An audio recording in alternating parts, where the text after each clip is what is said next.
I spent 38 years building a wall around my family. Turns out the man who tore it down had a key the whole time because I gave it to him. Let me tell you something nobody tells you about being a caregiver. It doesn't break you all at once. It doesn't hit you like a truck and leave you flat on the pavement. No. Clears throat. It takes you apart, the way water takes apart stone. Slowly, quietly, in ways you don't notice until the day you look in the mirror and you genuinely cannot remember the last time you slept past 5 a.m. Cannot remember the last meal you ate sitting down. Cannot remember the last time someone asked how you were doing and actually waited for the answer. That was me, Anthony Hyde, 77 years old, retired government contractor, 31 years of federal service, clean record, good pension, a 4-bedroom brick colonial on Elmwood Court in Myers Park, Charlotte, North Carolina, that I paid off in 2009 and was proud of every single morning I backed out of that driveway. Myers Park, in case you don't know it, old trees, wide streets, the kind of neighborhood where people still wave at each other and mean it. We moved there in 1991 when the kids were small. Lily picked the house, walked through the front door, looked at the light coming through the back windows, and said, "This is it. Anthony, this is where we raised them." 38 years of marriage. She was right about most things. I learned to stop being surprised by that somewhere around year 12. And for the last 26 months, I had been her full-time caregiver, my wife, Lily.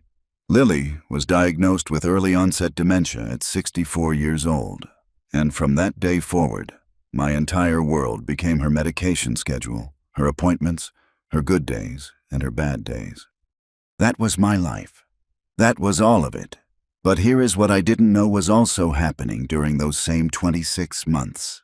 The man I had been thanking God for every single day, the man I called my son, had been robbing me blind. And I will tell you exactly how he did it. We will get to that. But do us one quick favor. Subscribe. A lot of people watch without ever doing it, but it costs you nothing, and it means everything to us. Hit the like button while you're at it and drop your thoughts in the comments after listening. You are going to love it here. The neurologist that diagnosed Lily was Dr. Ellison. Quiet man. Kind eyes behind wire-rimmed glasses. The kind of doctor who has delivered bad news enough times that he has learned to slow down his voice. Let the words arrive gently, one at a time, so your brain has half a chance of keeping up with your ears. He told us on a Thursday afternoon. I drove home from the Atrium Health Neurology Clinic on Moorhead Street in complete silence. Lily fell asleep in the passenger seat somewhere on Providence Road. Just gone, the way she sometimes did after long appointments. Head tilted toward the window, one hand resting open in her lap like she was waiting for something to be placed in it. I watched her sleep at every red light. I told myself, drive, just drive, get her home, get her inside, then fall apart. I pulled into the driveway on Elmwood Court, and I sat in that car for 20 minutes. Just sat there. I thought about the retirement account, $340,000. Every dollar of it earmarked not for travel, not for a fishing boat, not for any of the things men my age are supposed to spend retirement money on. Every dollar was for Lily, for the memory care facility I had already quietly researched over on Carmel Road in South Charlotte, for the specific, deeply private fear I had carried for years without ever saying it out loud to another living soul, that I would die before her and leave her with nothing and no one. At 77, that fear is not abstract. It is the last thought I have every single night before I close my eyes. 3 days after Dr. Ellison's office, my phone rang. My son, Christopher Hyde, Chris. Dad. His voice was warm, steady, the voice of a man who has already made up his mind. I'm coming home. You cannot do this by yourself. And that is not a conversation we're having. I'm just telling you I'm coming home. I want you to understand something about me. I am not a man who cries easily. 31 years of federal service. A father who believed tears were a character flaw and raised me accordingly. I have been to funerals, layoffs, and one very bad January in 2003 that I don't talk about, and I kept it together through all of it. I cried on that phone call. Couldn't speak properly for a full minute, just held the phone to my ear and breathed like a man surfacing from deep water. I thought, this is the son Lily always believed he was. She had always been right about him. She had always seen something in Chris that I sometimes struggled to find. And here he was, proving her right at the exact moment it mattered most. I was so relieved I didn't sleep that night, but for an entirely different reason than usual. Now, let me stop right here because this is where I need you to pay attention. Everything I'm about to describe, every helpful gesture, every warm moment, every time Chris showed up and made my life easier, I want you to hold it in your mind alongside one fact that I didn't learn until much later. The first withdrawal from my retirement account happened 4 days after Lily's diagnosis. 4 days. He wasn't coming home because his parents needed him. He was coming home because he saw an opportunity wearing the face of a crisis, but I didn't know that yet. So, let me tell you what I did see, because what I saw was convincing enough to fool a 77-year-old man who had spent 3 decades working for the federal government and thought he knew something about reading people.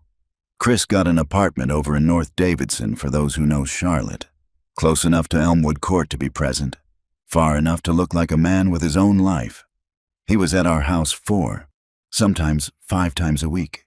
He came to Lily's appointments at Atrium Health, shook hands with her care team, remembered every name, asked the right questions. Doctor, Ellison told me once it was really something to see a son so engaged. I stood there nodding, proud as I have ever been of that boy. He handled the bills, the insurance calls, the grocery runs to the Harris Teeter on Park Road, the pharmacy pickups at the CVS on Queens Road. He handled everything that was quietly drowning me, and he made it look effortless, and I thanked God for him every single day. Here is what I did not know. He was also paying very close attention to every single number he touched. Month 3. Lily had 3 bad days back to back. Confused, frightened, reaching for people who weren't in the room, unable to remember what season it was. I hadn't slept properly in 10 days. I forgot to pay the electricity bill for the first time in my adult life. 40 years. Not once. Chris came over on a Wednesday evening and sat across from me at the kitchen table on Elmwood Court. He had a folder. He set it down between us like a man who had thought carefully about this moment. Dad, I need to ask you something, and I need you to really hear me. He had this way of talking, measured, patient, like every sentence had been rehearsed just enough that it didn't sound rehearsed. Like a man who had read the instruction manual on your specific fears and was now handing them back to you wrapped in a solution. You're 77 years old. Mom is 64. If something happens to you tomorrow, and I'm not trying to frighten you, I'm trying to protect both of you. What happens to Mom? Everything is in your name. Your pension is in your name. If you go first, everything freezes while lawyers sort it out, and Mom is sitting in this house with nothing she can actually access during the worst moment of her life. I sat with that. Every single word landed exactly where I was most afraid. Like the man had been inside my head at 3 a.m., reading my private thoughts off the wall. These are power of attorney documents, he said, opening the folder slowly. No rush, giving me time to look. It just means I can manage the financial side completely. Bills, account access, pension paperwork, while you focus entirely on Mom. You're already carrying too much. Dad, let me be the one who carries this part. I looked at those documents. My eyes were heavy. My hands were tired. I was running on fumes and love, and the particular exhaustion that only caregivers understand. The kind that isn't just in your body. The kind that gets into your bones, into your decision-making, into the part of your brain that is supposed to slow down and read things carefully before you sign them. I signed. Chris had everything notarized the following morning at a UPS store on Central Avenue. I know because he told me, casually, like it was nothing, and God help me, Slept better that night than I had in 4 months. I thought I had finally handed something heavy to someone strong enough to carry it. I had handed him the keys to everything I had ever saved. Fast forward through 26 months of 5 a.m. medications and atrium health appointments and good days and bad days. Lily laughing at something that happened in 1988 like it was yesterday morning. Then not recognizing the kitchen 20 minutes later. 26 months of holding yourself together because she needs you to be held together. 26 months of calculating in the dark, in the quiet, after she's finally asleep. How long the savings will last, whether it'll be enough, whether you'll be enough. Sunday dinner. Jenna's house in Ballantyne. My daughter, my younger child, the one who inherited her mother's eyes and her father's stubbornness in equal measure. Her husband, Trevor, quiet man, works in bank compliance at a regional bank uptown, the kind of man you overlook at a party and absolutely desperately need in a crisis. Jollof rice, fried chicken. The grandkids loud in the hallway the way grandkids are supposed to be on a Sunday evening. Lily was dressed in the blue dress I love on her and having a decent day. Warm, present, laughing genuinely at something Chris said across the table. Chris, loud, generous, refilling glasses without being asked, telling a story about a fishing trip down toward Lake Norman with the easy confidence of a man who has absolutely nothing on his conscience. And then Trevor's hand found mine under the table. He pressed his phone into my palm without looking at me. 8 words on the screen. Dad, check your retirement account right now. Then 4 more words beneath it. Then fake chest pains. Now, I looked up at Trevor. His jaw was tight. His eyes were completely still. The eyes of a man who has been waiting a long time to open a door and has finally decided the moment is right. One slow nod. The kind that means trust me. Don't ask questions, just trust me. I opened my banking app under the table. I had not looked at this account in months. Chris handled the finances. That was the arrangement. That was what I had agreed to. The number on the screen was $12,847. I stared at it. There had been $340,000 in that account. Every dollar of it saved across 31 years of federal service. Every dollar of it set aside for one purpose and one purpose only. Lily, $12,847. Chris was laughing at his own punchline across the table. Lily was smiling along. Bless her beautiful heart. Even though she had lost the thread of his story 3 sentences ago. The grandkids were running. The house smelled like Sunday. I put my hand flat against my chest. I don't feel right, I said quietly. I think I need some air. Jenna was on her feet before I finished the sentence. Concern so convincing that even Chris looked momentarily worried. She's her mother's daughter. She can perform calm the way other people breathe. Trevor helped me to the car. And Chris, my son, my blood.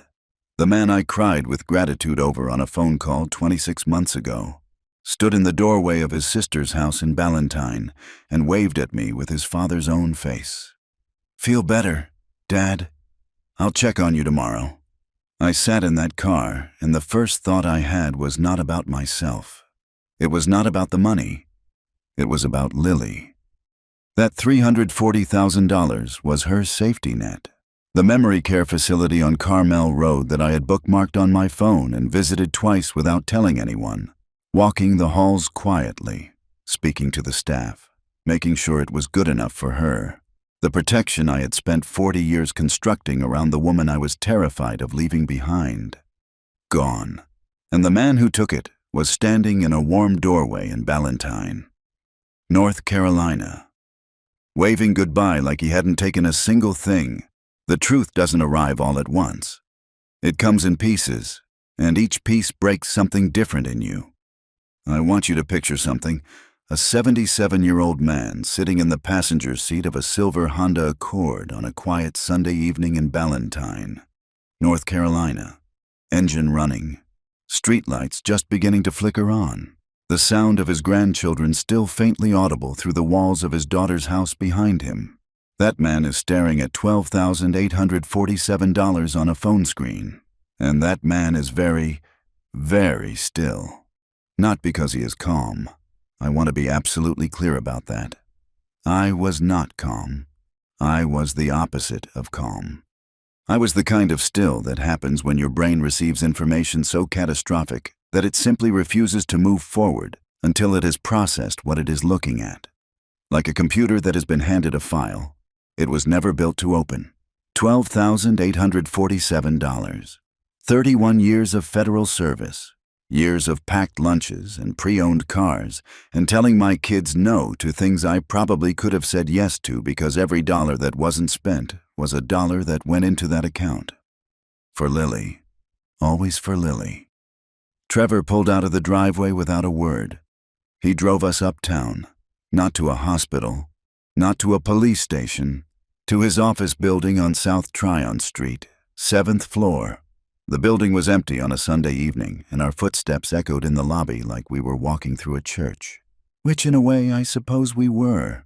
He was about to show me something sacred and devastating, and I wasn't going to be the same man on the other side of it. If you've been listening for a while and want stories like this to keep coming, it really helps if you hit that like button and subscribe. Thank you for real.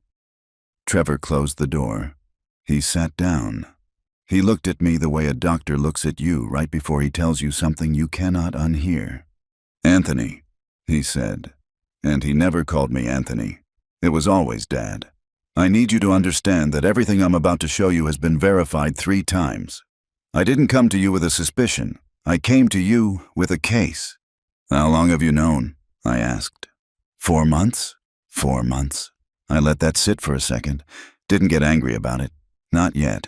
Because the look on Trevor's face told me that those 4 months have not been comfortable ones for him either. Why did you wait? He folded his hands on the desk. Because Jenna needed to be completely sure before we destroyed her brother in front of her father. And because I needed every single door closed before you knew one was open. I nodded. Slow. Understood completely. Then he opened the folder. He started with the withdrawals. 16 months of them. Always between $3,000 and $5,000. Never above $9,000. Spread across irregular intervals. Never the same week twice. Never the same amount twice. Sloppy enough to spend freely. Careful enough to avoid automatic federal reporting triggers. This technique has a name, Trevor said, sliding the first document across the desk. It's called structuring. And it is a federal crime entirely separate from the fraud itself. I looked at the withdrawal receipts laid out in a timeline across his desk. 16 months of them. Neat. Documented. Damning. My son had been stealing from me with the careful, patient discipline of a professional. The same discipline I had tried to teach him his entire life. He had finally applied it to something. Just not to anything good. Then the pension. Chris had used my power of attorney. The document I signed at that kitchen table on Elmwood Court on the night I was too exhausted to read carefully to contact my pension administrator directly. He presented the legal documentation. Everything looked legitimate because it was legitimate paperwork. He requested that my monthly pension distributions be redirected to a secondary account he controlled. The administrator processed it without question. Why would they question it? The paperwork was perfect. My son had made sure of that. I did not respond to it immediately. I just looked at the wall behind Trevor's head and did the math and felt something move through me that I don't have a clean word for. Not anger, not grief. Something older and colder than both of those things. Then the statements. Chris had quietly changed the correspondence address on my retirement account to a P.O. box he had opened privately on Central Avenue. I had stopped receiving paper statements, and because Chris handled the finances. Because that was our arrangement. Because I trusted him completely. I had never noticed they stopped coming. I had been flying blind for over a year, and my son had been the one who turned off the lights. Then Lily's account. Trevor slid a single page across the desk, and I knew from his face before I looked at it that this one was going to be the worst one. Lily had maintained a small private savings account for decades. Her own quiet money. Her own small sense of personal security in a marriage where I handled most of the finances. She never talked about it much. It was just hers. Something she had built slowly and carefully across 40 years. The way women of her generation sometimes kept something quietly for themselves. Gone. Liquidated completely using her power of attorney. On her bad days, she didn't remember it existed. On her good days, she didn't think to check. Chris had picked his moment with surgical precision. I put both hands flat on Trevor's desk and looked at them for a moment. Just my hands. Old hands. Hands that had worked for 31 years and signed documents on a tired Wednesday night, and apparently, had not done enough. "There's one more," Trevor said. I looked up. He slid the final document across last, deliberately. "The way you save the heaviest thing for when someone has had a moment to brace." It was a beneficiary change form. My signature was on it. I recognized the morning it had been signed. Month 9. A rushed Tuesday. Lily had been up most of the night and I was running on nothing, trying to get her ready for an appointment at Atrium Health. Chris had arrived with coffee and a stack of papers and said, "Dad, just sign these. Routine account maintenance. I've handled everything." I had signed without reading. Among those papers was a form removing Jenna and the grandchildren entirely from my retirement account beneficiaries, replacing them with Chris. My own hand, my own signature. Removing my daughter and my grandchildren from everything I had spent my life building, I signed it myself. I just didn't know what I was signing. Trevor wasn't finished. "There's something else you need to know," he said, "and this is the part that made me move when I did." For the past several months, Chris had been making quiet, careful observations to extended family members, at cookouts, on phone calls, in the parking lot after church. Things like, "Dad's really struggling. I worry about him constantly, and he's not managing as well as he thinks he is. And I've had to step in more than anyone outside the family realizes." An elder law attorney Trevor had privately consulted recognized the pattern immediately. Chris was laying groundwork for a conservatorship petition. If he could have me declared financially incompetent through a court proceeding, and he had been quietly, patiently building that social record for months, he would become my legal conservator. Everything he was doing illegally would have become court-sanctioned.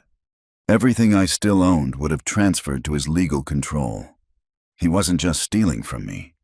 He was building a legal cage around me, one quiet comment at a time. I sat in that chair on the 7th floor of a building on South Tryon Street, and I looked at Trevor Mitchell, my daughter's husband, the quiet man nobody pays attention to at parties, the man I had eaten Sunday dinner across from for 11 years, and I felt something shift permanently inside my chest. "How did you find it?" I asked. "Routine compliance review," he said. "The structured withdrawals flagged a pattern report. I pulled the file. I saw your name. And then I closed my office door," he said. "And I didn't say a word to anyone until I was certain." My phone rang. "Jenna." Trevor answered and put it on speaker.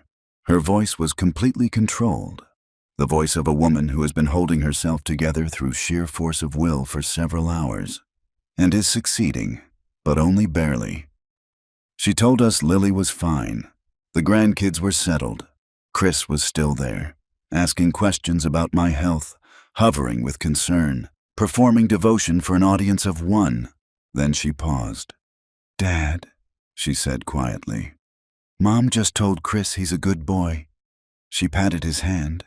"She said he always was." Nobody spoke for a moment. The three of us just sat with that sentence. I told her he just stepped out for some air. Jenna continued.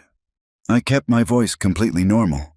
Then the line went quiet, and I could hear her breathing through her nose, hard and measured, the way she does when she is refusing to cry in front of people who need her to be steady.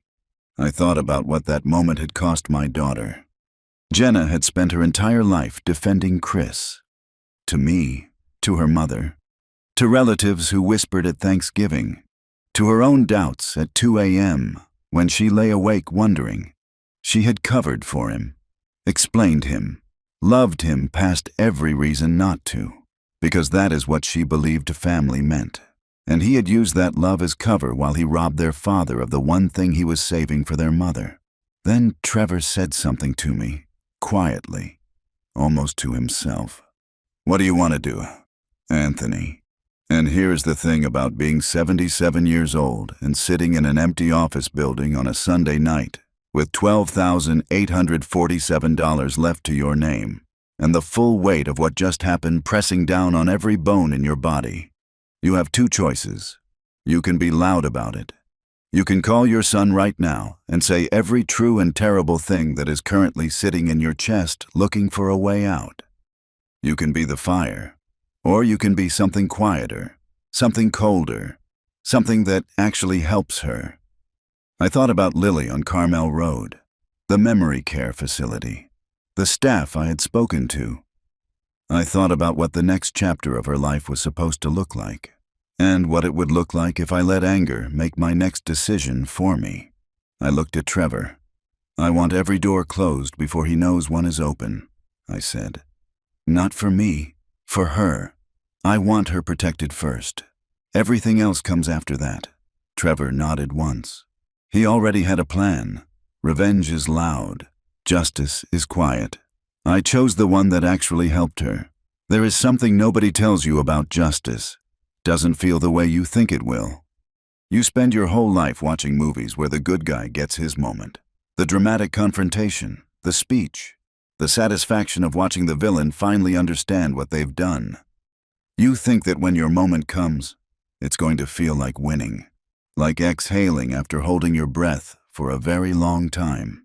What nobody tells you is that when the moment finally arrives, when it's real, when it's your family, when the villain is your own blood, it doesn't feel like winning at all.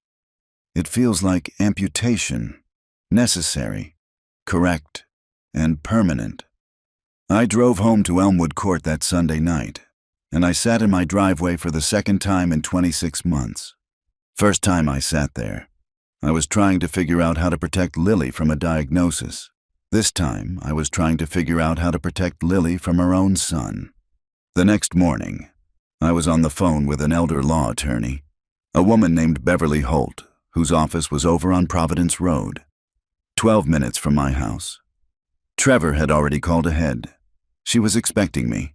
I walked in at 9 a.m. with every document Trevor had given me the night before, and she went through them the way surgeons go through a body, methodically, without flinching, seeing exactly what needed to come out.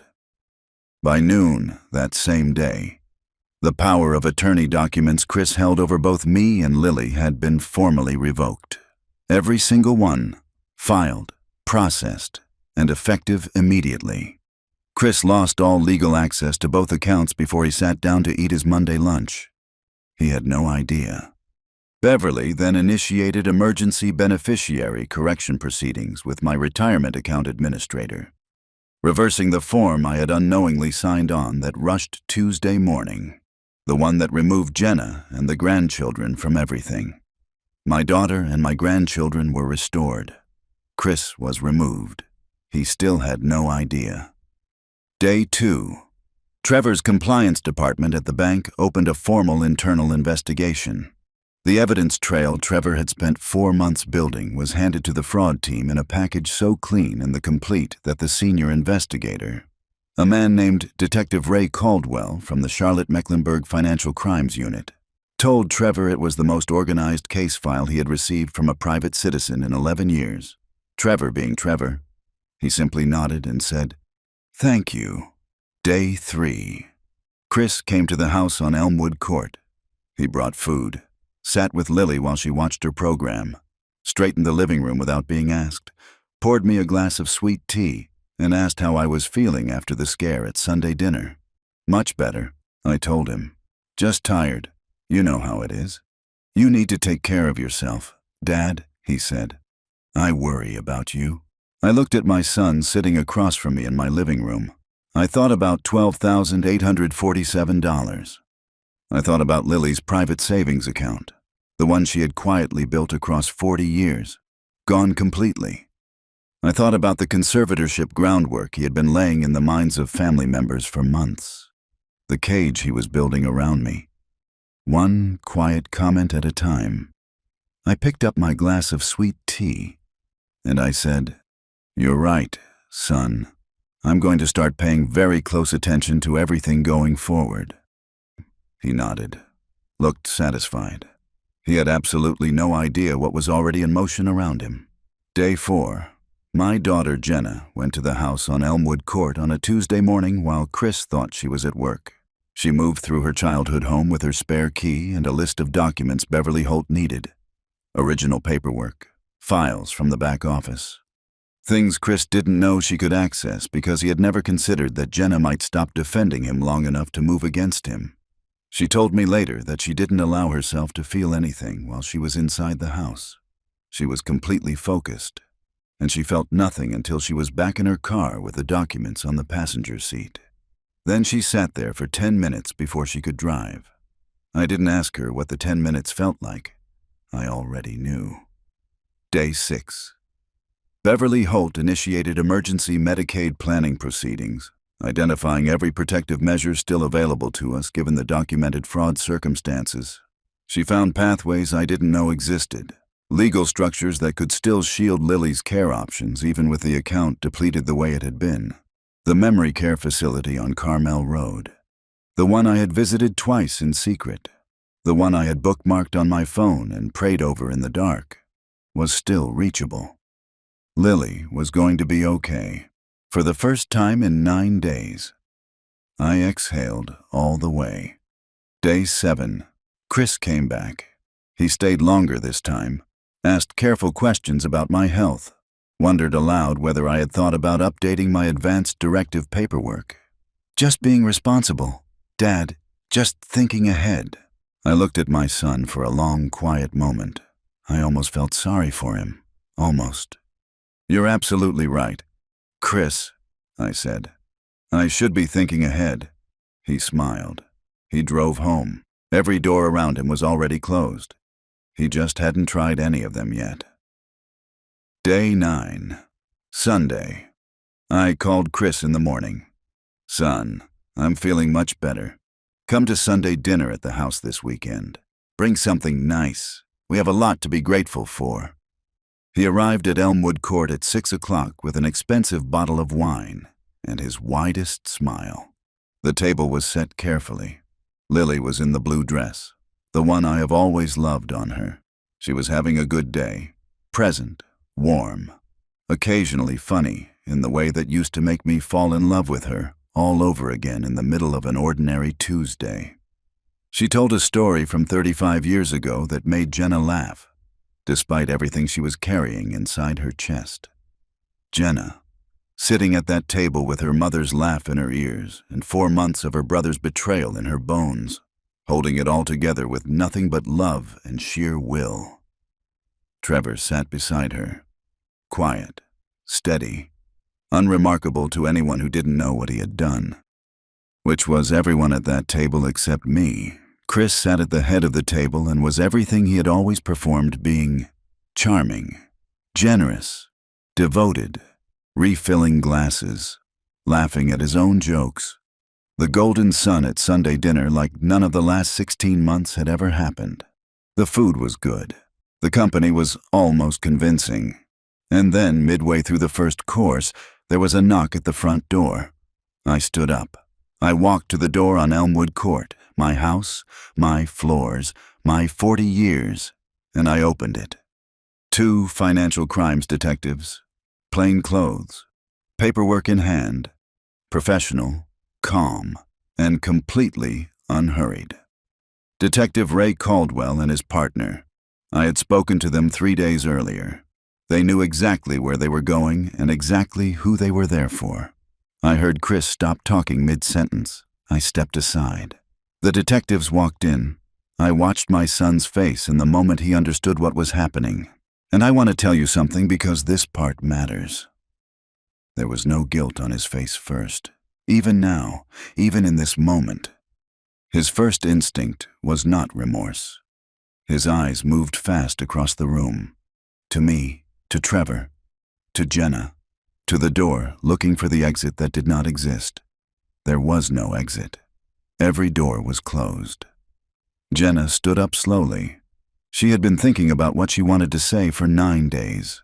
She had rehearsed it, revised it, stripped it down, and when the moment finally arrived, she found it was simpler than anything she had prepared. She did not raise her voice. She did not cry. "I want you to look at Mom before you leave this house." "Chris." The room went quiet. Chris looked at Lily. Lily was looking back at her son with complete and total warmth. She did not fully understand what was happening around her. She thought perhaps Chris was leaving early after a lovely dinner, the way he sometimes did, and she didn't want him to go yet. She lifted her hand. She waved at him gently. "Good night," she said softly. "You're such a good boy. You always have been." Jenna let that sit in the room. Let it breathe. Let every person at that table feel the full weight of what Lily's disease had just done. Protected her son from ever having to watch her face change. Chris would never see his mother understand what he had done. Her dementia would carry him safely through the rest of her life, with his name clean and warm in her memory. He would never have to earn that. Then Jenna spoke quietly, directly. Finally. She will probably always believe that. Chris, her mind will protect you from ever seeing her face change. You will never have to watch her understand what you did to this family. She didn't pause. She didn't waver. But I understand it. Dad understands it. And I need you to know every withdrawal you made while he was awake at 5 a.m. giving her medication. Every document you had him sign while he was half blind with exhaustion trying to protect her. Every time you sat at this table and let him thank God for you. I know all of it, and I will spend every day of the rest of my life making sure both of them are okay. Not because I have to, because that is what loving someone actually looks like. Chris was walked out of the front door of the house on Elmwood Court, and Lily, my beautiful, warm, still present Lily, watched him go and waved cheerfully from her chair at the dinner table, believing completely and peacefully that her son was simply leaving after a lovely family dinner, the way he always did. Chris pleaded guilty. The paper trail Trevor had built was too clean and too complete for any attorney to argue against. Elder financial abuse, criminal fraud, federal structuring charges, restitution was ordered. It comes back slowly, in pieces, the way he took it. Some of it does not come back at all. I have made my peace with that. Or I am making it. Some days that's the best you can do. But Lily's care is protected. Beverly Holt and the emergency Medicaid planning she put in motion made sure of that. The memory care facility on Carmel Road, the one I visited in secret and prayed over in the dark, is now reachable. Lily will be okay. Not perfect. Not the life we planned. But okay. And okay right now is everything.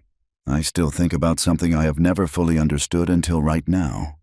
Chris was my blood, but Trevor chose me. And when everything that should have held is broken, when the people who were supposed to love you have shown you exactly what they are, being chosen by someone who had absolutely no obligation to stay is the thing that puts you back together. Not all the way, but enough. If you enjoyed this story, join our community by hitting that like button and subscribing for more real, raw, and family-centered stories. And as always, thank you for being a part of Dad's Raw Revenge.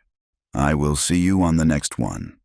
If you enjoyed this story, join our community by hitting that like button and subscribing for more real, raw, and family-centered stories.